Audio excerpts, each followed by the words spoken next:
Slow Burn Media and Bill Huffman present Who Killed, a podcast that provides a voice for the voiceless. All right, it's a story that captured the attention of Central Ohio. 8-year-old Kelly Ann Prosser was kidnapped, raped, and killed. And for nearly 40 years, no arrest in the case. Thanks to a DNA match, now the police say the case is solved. Our Sean Lanier joins us live with a look at how this all came together finally. That's right, Brad. It's really incredible when you think about all of the evidence that detectives had to collect nearly 40 years ago. They had to collect evidence from right here at the school where Kelly Ann Prosser was last seen. They also had to go down to Madison County and collect evidence there as well. And we spoke with a lady who said she submitted a crucial piece of evidence that led to detectives finding that 8-year-old's body. He was only linked to this by the new DNA test. That's the power of these tests. And with these databases, do we know which database was used in this investigation? We don't know this one specifically, but the other high-profile cases that we mentioned was a thing called GEDmatch. It's very popular. It's free, and a lot of people have put their DNA there willingly and have certainly helped police in many of these cases. Really have. Amy, thank you. If you've ever submitted your DNA to a genealogy database in search of relatives We've both done or that. information about your ancestry, something you and I have both done, there is something you should know. In certain cases, your DNA profile may be accessed by law enforcement to help track down criminals. Local for you in Columbus, Sean Lanier, NBC4. Last month, police in California arrested James Allen Neal in the 1973 murder of 11-year-old Linda Ann O'Keefe, matching his DNA to the crime scene. Last August, police gave the case another look, sending DNA evidence to a lab to try and find a match in a genealogy database. DNA registries are the newest tool for investigators, helping police nab suspects in several high-profile cases, cold cases, most notably the Golden State serial killings. We were able to obtain DNA from them that confirmed the link to Harold Warren Jarrell as our suspect. Hello and welcome to episode 119 of Who Killed. I'm your host, Bill Huffman, and this is a Slow Burn Media podcast. I went into this week's episode planning to focus on one specific case, but as I'm wont to do, I ended up going down the rabbit hole of missing people from the northern Ohio region in the early 1980s. I came across this hole when I was perusing the Ohio Attorney General's website, because it was back in September of 2020 when the Ohio Attorney General's office created a cold case unit dedicated to investigate unsolved crimes within the state of Ohio. As you know, units such as these are absolutely essential to solving some of the most notorious crimes, and to have one that is statewide is obviously great for a lot of reasons. Because there are cities big and small that have cold cases that they just can't crack or don't have the manpower to do so. I mean, this whole podcast is literally built around cases where there are very few answers. In a lot of these situations, though, someone knows something, and they have the reasons for keeping quiet. And what a cold case unit can do is circle back to those cases that are unsolved and re-examine the evidence, witnesses, and re-interview possible persons of interest. In doing so, this keeps people involved with the case on edge, and probably adds a level of fear that they might get a knock on their door next. And according to Steve Irwin, who is the BCI spokesman, quote, "The new unit will be based at the Ohio Bureau of Criminal Investigation and will reach out to local law enforcement agencies to initiate a fresh look at unsolved cases." Now, the unit will offer new forensic analysis as well as investigative resources. Now, everyone who has ever kept a secret knows it's a lot easier to stay quiet when no one is asking any questions. But the ability to hold on to a dark secret, well, that begins to erode over time. All the while, the pressure of that knowledge can become soul-crushing. So these units are necessary in finding justice not just for the victims, their families, but also the communities. I mean, if someone asks the right question, it just might lead to someone cracking.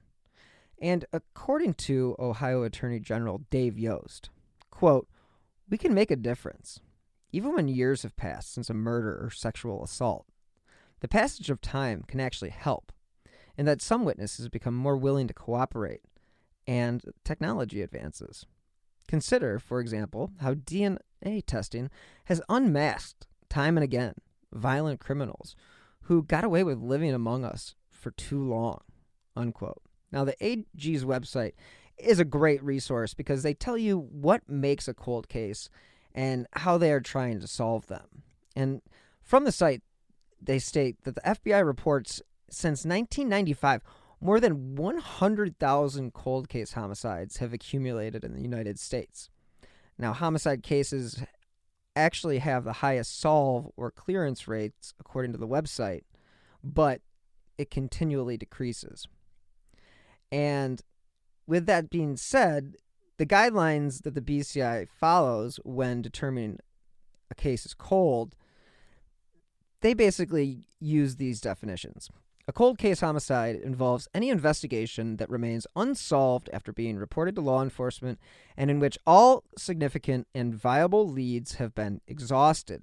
The category includes the following unsolved homicide investigations: questioned death investigations in which the cause of death is undetermined but suspected to be a homicide; suspicious missing persons cases in which the person is suspected to be the victim of a homicide; unidentified remains investigations. Again, these are all things that need to be looked at when cases become cold. So what makes the case go cold? Well, the AG says every case is different, so it's really impossible to single out an exact cause. However, we can all assume that it's organizational related and manpower related. I mean, these police departments have budgets and they have to follow them, and unfortunately evidence gets lost over time and they basically fall through the cracks, unfortunately, to not make it sound so flippant, but unfortunately that is how some cases have become cold, is that they just are just forgotten. So what happens is, if you get a lot of social media interest, familial interest, public interest, political interest, that's what will really help you get the BCI investigating a case. And you may be wondering what happens when these investigators re-examine an unsolved case. And again, these methods can vary from case to case, depending on what has already been done. But basically, it involves investigators reviewing and organizing the case file and evidence. And this includes mining different case files from sources beyond the originating agencies, such as retired investigators, crime labs, medical facilities, prosecutor, coroner's offices, and private organizations' incident files. And again, investigators evaluate the next best steps, and a multidisciplinary team will examine the case file and all the physical and digital and investigative evidence to determine what kind of DNA testing can be done. Now, the BCI does provide any and all resources to aid in the originating law enforcement agency in solving the case, and they do undertake all such work with that agency's full cooperation. Now, again, this is all according to the Attorney General's website. So, when the Attorney General announced the founding of this unit, he announced the first 11 cases that they would be looking into. Now, the Journal News of Butler County put together a list of the names. And when I look at lists created by law enforcement, I have a tendency to look for two things: the age of the victims and what year the murder took place. Now, one of the names that stood out to me was Joanne Hebert, and she was 14, and she disappeared on July 22nd, 1981, where she was headed to the nearby Tag Market at 9110 Dublin Road.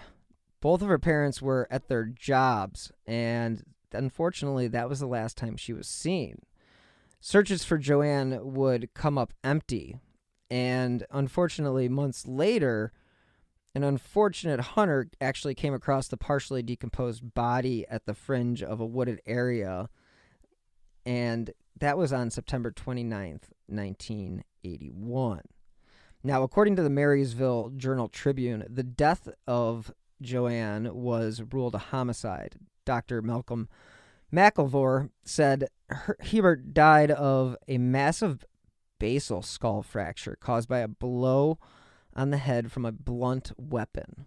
Now, the Union County coroner would go on to say there were extensive facial fractures from apparent repeated blows to the face. He said the apparent killing was most likely conducted at the site where the body was found, according to the pathologist's report. Now, the Union County Sheriff's Department began investigating the apparent murder with the assistance from Delaware County Sheriff's authorities.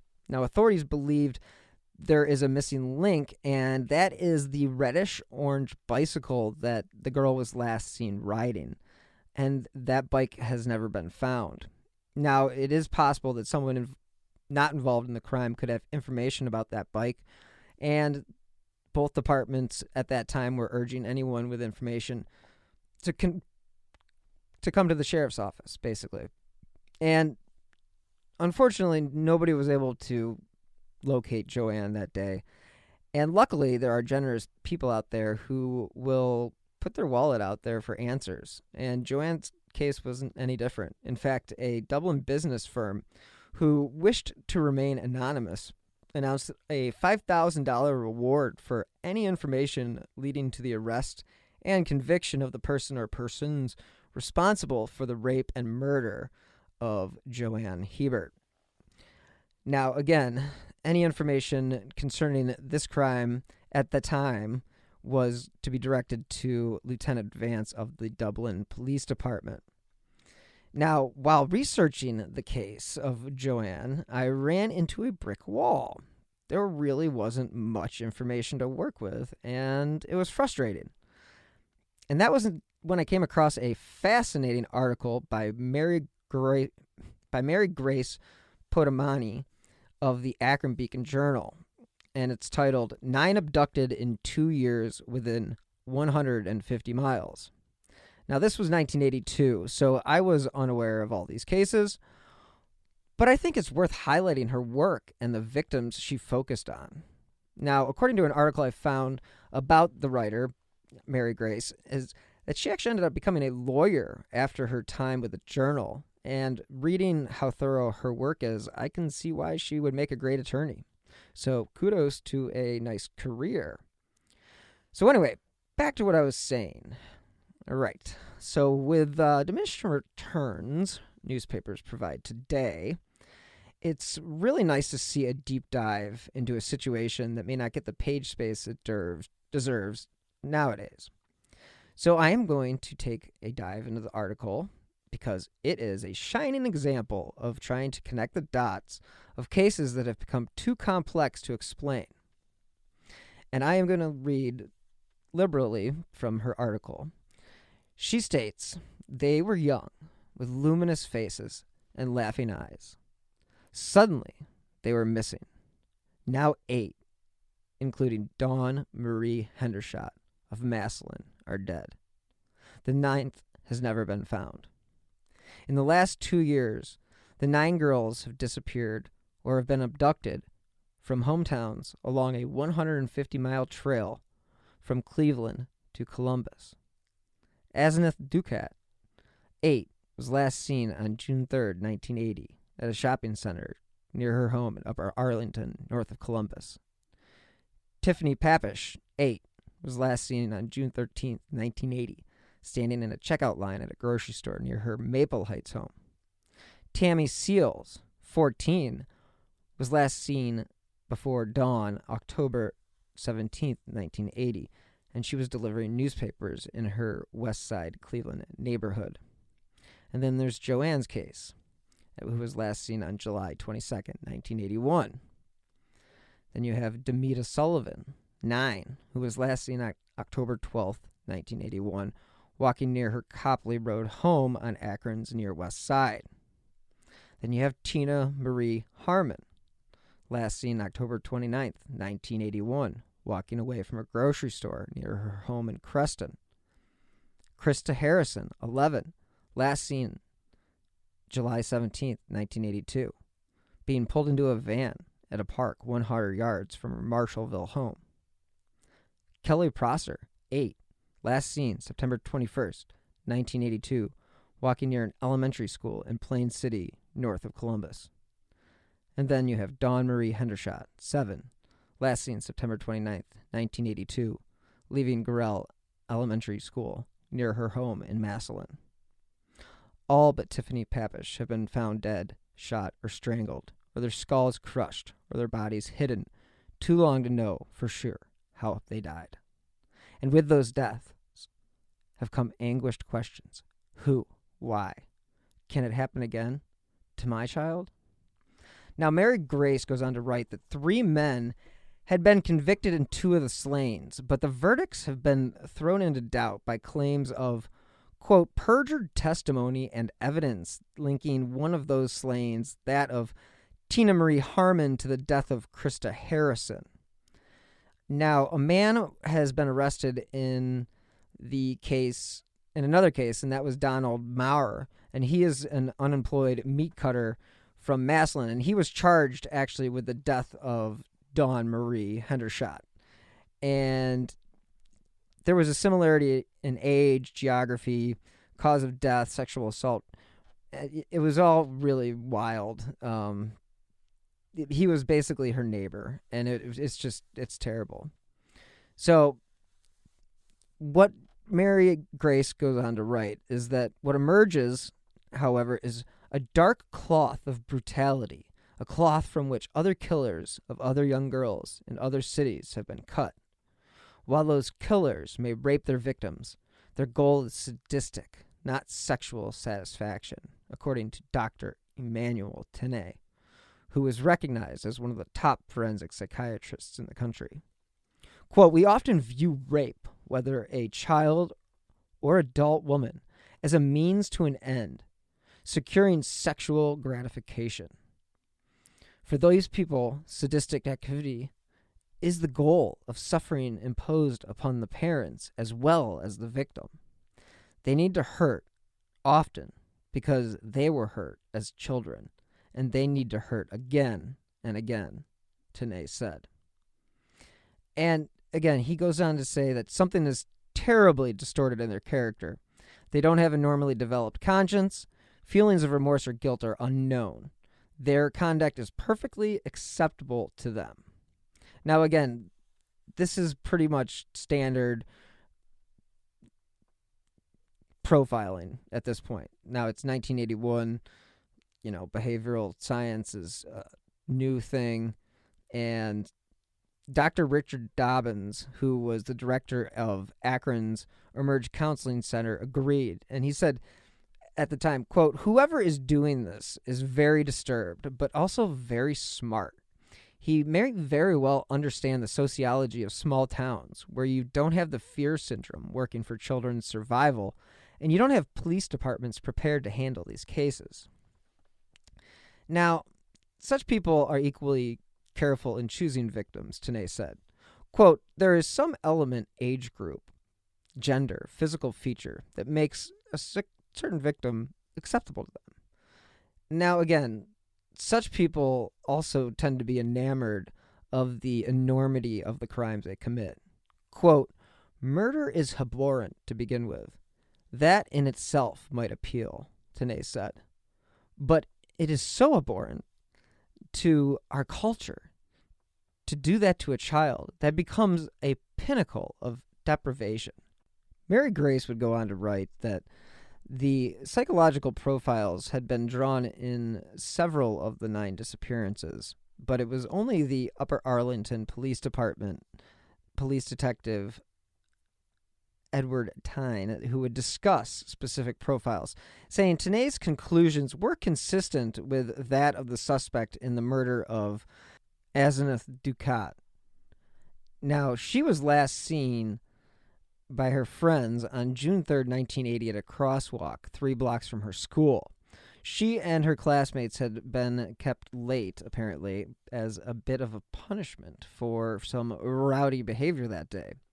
Now, she was reported missing by her parents at 4 p.m. The 11-block walk usually took about 20 minutes, and 40 had passed. So these were clearly parents who were on top of their child, and they were on top of this. And unfortunately, her fully clothed body was found 22 hours later in a small creek bed 1 block from her home. Now, according to Tyne, the girl's skull had been crushed with a large stone, and there was evidence of a sexual attack. Now, she had also been choked, but no suspect had been identified at that time. Let's hear from this week's sponsor, BetterHelp.com. As you guys know, 2020 was terrible, and things are still pretty terrible. But today I am happy to tell you about BetterHelp.com. Because if there's anything that's holding you back or interfering with your happiness, BetterHelp Online Counseling is there for you. You can connect with a professional counselor in a safe and private online environment. And it's really convenient because with the current state of the world, it really needs to be. So now you can get help on your own time and at your own pace.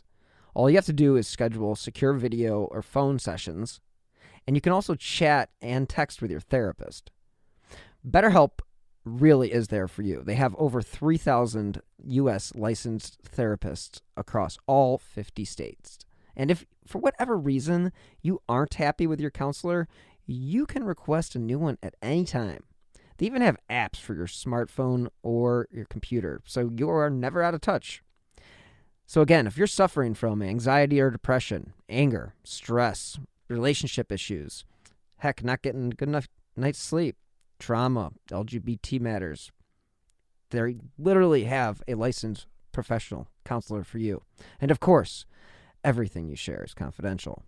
And the thing I like most is that this is actually an affordable option. And Who Killed listeners get 10% off their first month with the discount code WHO. So when I get started today, go to betterhelp.com/who. All you have to do is fill out a questionnaire to help them assess your needs and get you matched with a counselor that you'll love. Again, for 10% off, go to betterhelp.com/who. All right, we are back. And now you have the case of Joanne, which was the case that I had originally intended to cover this week. Now, she was last seen at 5 p.m. And now, again, I mentioned that she was going to the grocery store, but she was making a phone call from a booth outside that store. And she, again, had her red and orange 10-speed bicycle propped up against a wall when the store closed 2 hours later. So partially decomposed body was again found on September 29th, 1981 by a squirrel hunter in a wooded area of neighboring Union County. Again, her skull had been crushed. No suspect was identified. Now, Tiffany Papish was running last-minute errands that Friday, June 13th, 1980, for the family's camping trip. And according to Mary Grace, Tiffany offered to walk to the store for hamburger buns. And in the article, it was when she was in the checkout line that she stepped aside to let an elderly woman pay for her groceries. Tiffany then paid for her purchase, dropped the change in her bag, and went out the store. Unfortunately, she was never seen again. And Mary Grace quotes her father as saying, "This is the greatest vanishing act in the world.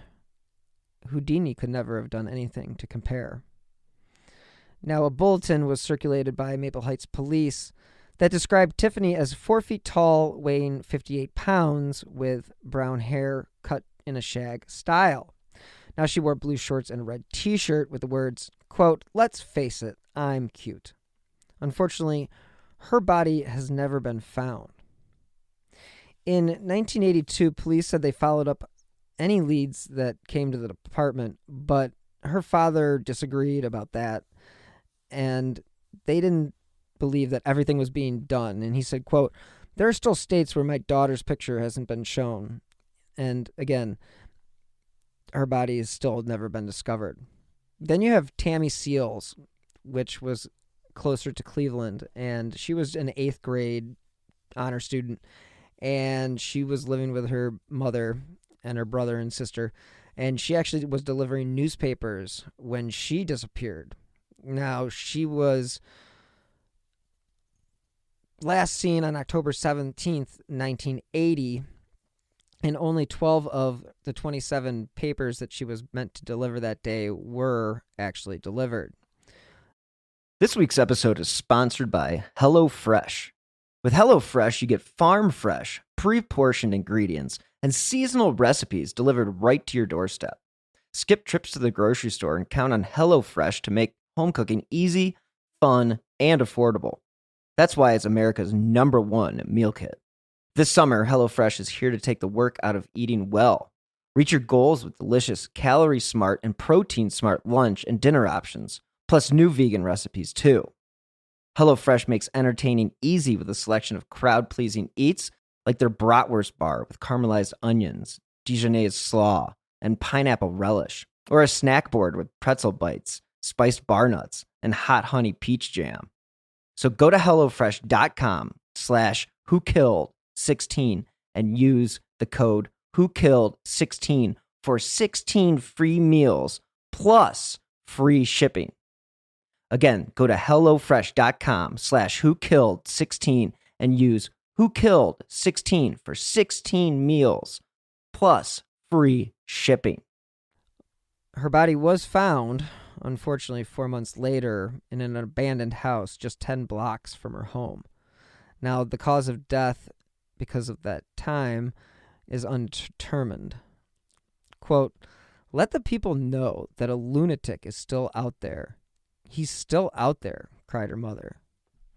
Now, Orlando Chico Morales of Cleveland was convicted of aggravated murder, felonious sexual assault, and kidnapping, largely on the testimony of a former jail cellmate. Now, the cellmate later said he lied to gain favor with prosecutors on robbery charges, but Morales was denied a new trial.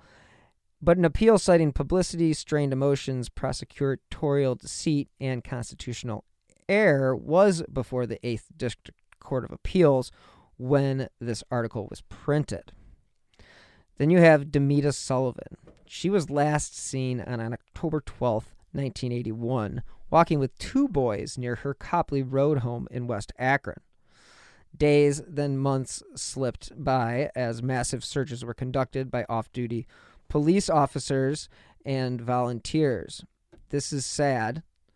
Quote, "It's getting sadder by the hour," one detective said. Now, again, this is all in Mary Grace's very well-researched article from the Akron Beacon-Journal. And she goes on to say that the sadness gave way to anger and frustration after police listed Demita as a runaway. Her parents insisted she was abducted. Her body was found April 21st in a shallow grave a half block from her home. No cause of death determined. Now, again, no suspect at that time had been identified. Then you had Tina Marie Harmon, who called to her friends, quote, "Wait for me." The 12-year-old was paying for a fudgesicle and heading out the door of a Creston grocery store, and she was never seen alive again. 5 days later, on November 3rd, 1981, her fully clothed body was found at an oil well site near Navarre in Stark County. Unfortunately, an autopsy determined that she had been raped and strangled.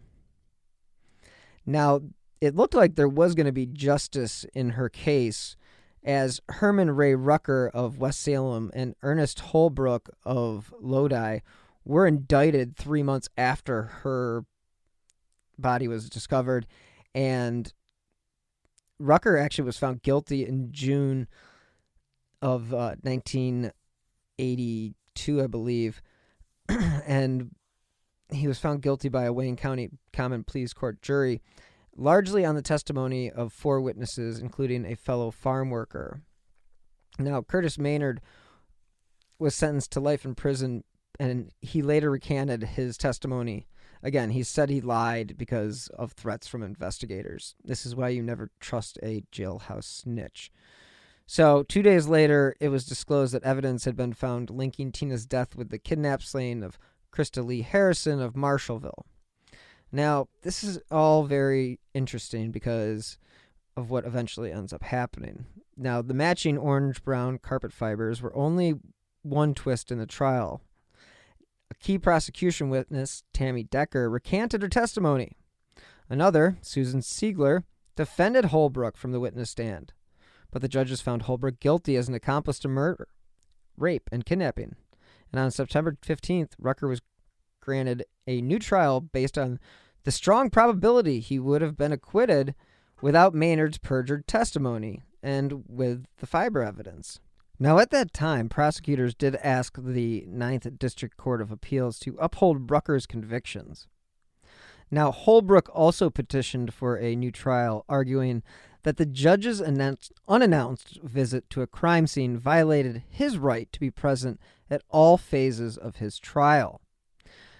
3 months later, two white men, Ernest Holbrook Jr., age 19, and Herman Ray Rucker, age 26, were charged in Tina Harmon's rape and murder. Again, there was no physical evidence linking either man to the crime, and both men actually passed lie detector tests. Holbrook was at his sister's wedding the weekend of the abduction, but police were convinced that Holbrook and Rucker were the perpetrators based on the testimony of two witnesses. Again, we cannot emphasize this enough. Witnesses are great if they're telling the truth, but when they're not, they're a deterrent, and they screw up investigations.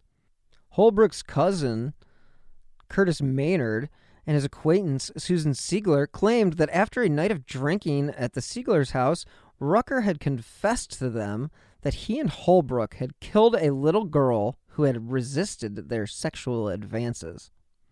Now, according to the National Registry of Exonerations, Rucker was convicted and sentenced to life in prison on June 9, 1982.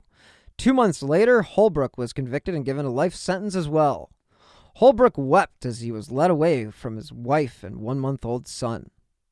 Now, Megan Barrett Cusino wrote on the National Registry of Exonerations website that it was soon after Holbrook and Rucker were convicted, the reliability of one of the two witnesses against them, Susan Siegler, was called into question when she was convicted of filing a false rape claim. Siegler was also discovered to have lied on her marriage license, claiming she had one prior husband who was deceased when she actually had 4 living ex-husbands. Great investigation, guys. The other witness against Holbrook and Rucker, Curtis Maynard, well, he was mentally impaired, and he recanted his testimony, claiming that he had been pressured by Stark County detectives who had used Maynard's probation for past felony convictions as leverage.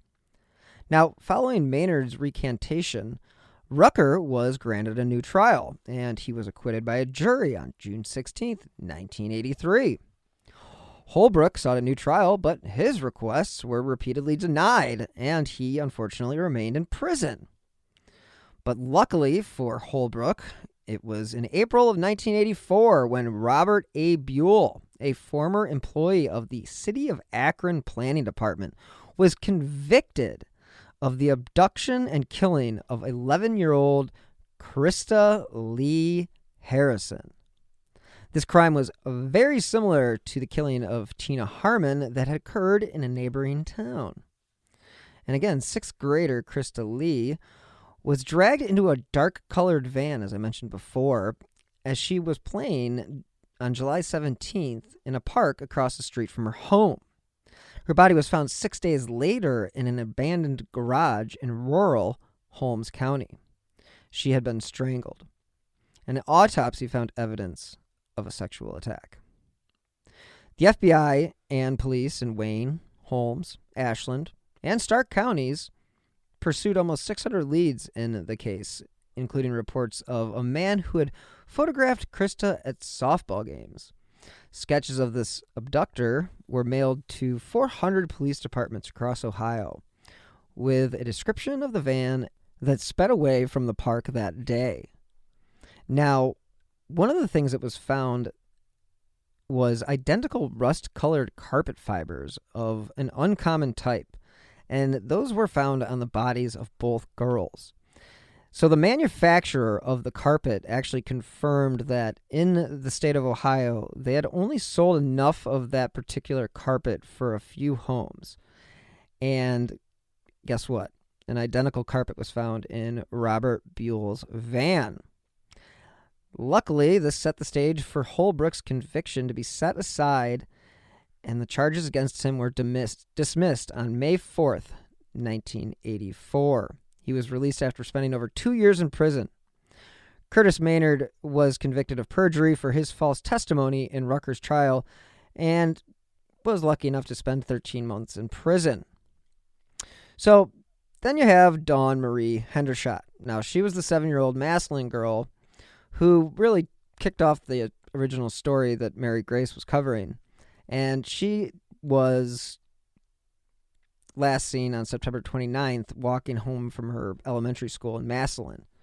Now, Donald Lee Maurer was convicted of sexually abusing and murdering the 7-year-old girl, and he was actually sentenced to die in the electric chair.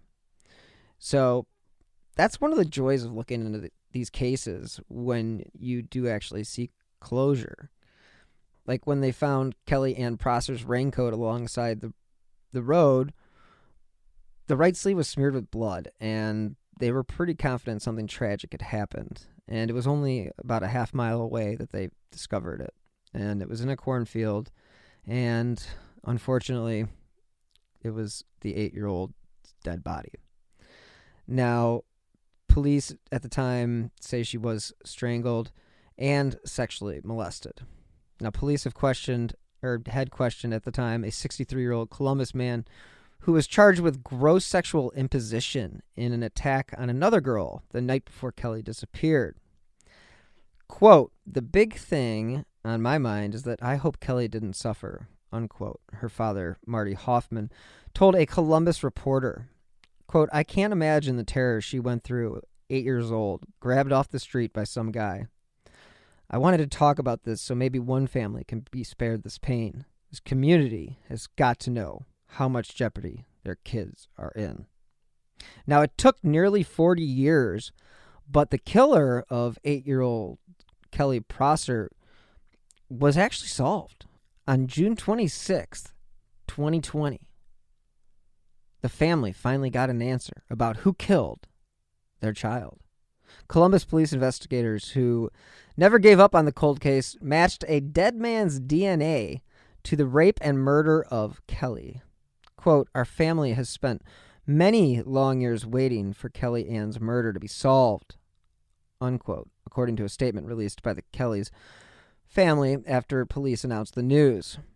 It was on a Friday afternoon in 2020 when the press conference was held where they released the name of now deceased Harold Warren Jarrell as the man behind the killing. Now, he had passed away at the age of 67 in 1996 in Las Vegas. So unfortunately, he was not able to be held accountable. Now, this all happened because detectives recently began working with a genealogy company called Advanced DNA to use DNA from the crime scene and to help identify the suspect. They were able to actually establish a family tree, and they were followed up on those leads to possible family members. The initial match was with a third cousin. Through the process, they determined that Jarrell was Kelly's killer. Now, Tammy Seal's killer is questionable because he repeatedly denied any involvement in the case. As stated before, Tammy was delivering newspapers when she disappeared in October of 1980. Her body was found in February the following year. Now, in 2008, the Innocence Project got involved, and they wanted to test the DNA, and the original judge, Richard Monagle, actually granted the request. And unfortunately for Morales, the testing didn't find DNA anywhere, and so he was basically left stuck in jail. And in the case of Demita Sullivan, Richard E. Phillips, 22, was found guilty of her murder in July 1987, and he was sentenced to life in prison. Now, he confessed to police that he actually had struck Demita in the stomach with a rake while he was raking leaves in the backyard of his Noah Avenue home.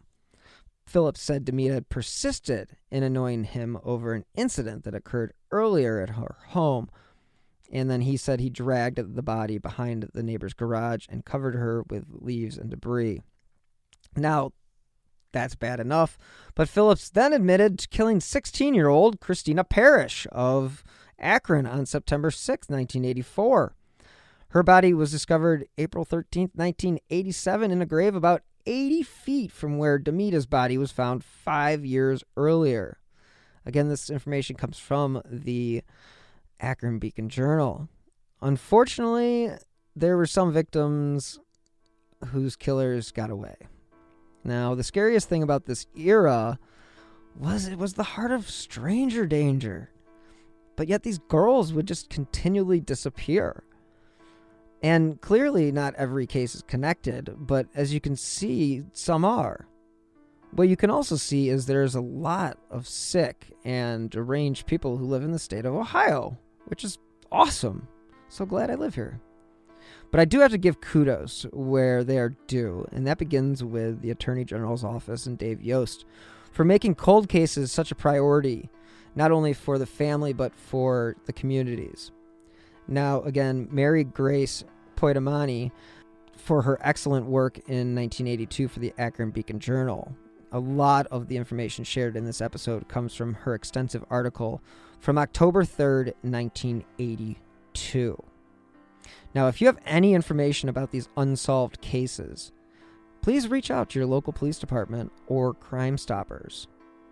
This episode is a really good example of how focused the country was on protecting our children, but in the process, some still slipped through the cracks. So, again, thank you guys so much for tuning in to this week's episode. And thank you to BetterHelp.com for sponsoring this week's show. As you guys know, I drop new episodes of Who Killed every Friday, wherever you get your favorite podcasts.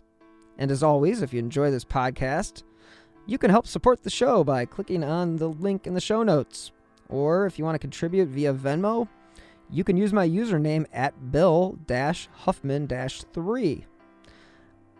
I mean it when I say it. Every contribution, big or small, helps keep these slow burn podcasts running. So you can help support the show also by leaving a 5-star review wherever it is that you listen to your favorite podcasts. Again, those 5 stars help keep the important cases that I cover, such as pretty much every case I talked about today, in the spotlight. And if you'd like to stay up to date on the cases that I have covered, as well as the new shows that I have coming down in the pipeline, please follow me on Twitter at BillHuffman3. Thank you guys again so much for listening to this week's episode of Who Killed. Until next time, be healthy and stay safe.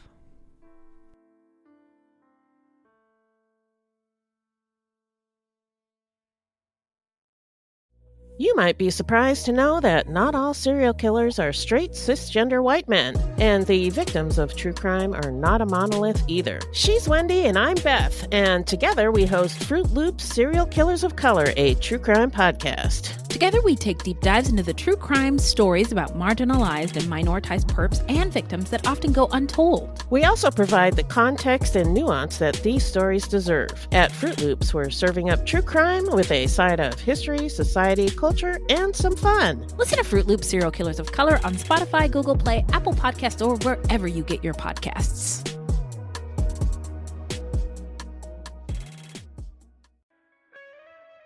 Hear Her Sports is a podcast for everyone who loves stories by and about women striving to improve and make a difference in their lives. I am your host, Elizabeth Emery, a former professional cyclist. In every episode, I introduce a female athlete or woman in the business of sport through a thoughtful conversation about who they are and the terrific work they're doing. My guests and I explore the glorious and frustrating issues in sports, history, equity, training, nutrition, and so much more. Join us for inspiration, for community, and for love of being a strong, athletic woman.